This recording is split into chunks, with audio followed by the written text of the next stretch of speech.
Welcome to this 2025 guide on how to fix your Verizon Fios TV remote when it's not working. Let's dive into some common issues you might face. First things first, let's check the batteries in your remote. Open the compartment and make sure they are not dead or inserted incorrectly. Next, ensure your remote is properly paired with the Fios box. You can usually do this by pressing and holding the appropriate pairing button. If issues persist, try resetting the remote to its factory settings. This can resolve glitches and miscommunication with the Fios box. Look for possible signal interference. Remove any objects that could block the signal between your remote and Fios box.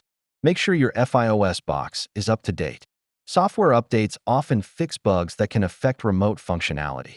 You can also use the Fios app to test remote functions, giving you a temporary solution while you troubleshoot. If you've tried all these steps and still experience issues, it might be time to contact Verizon support for further assistance. To recap, check your batteries, ensure pairing, reset if needed, watch for interference, check for updates, use the app, and reach out for help if necessary.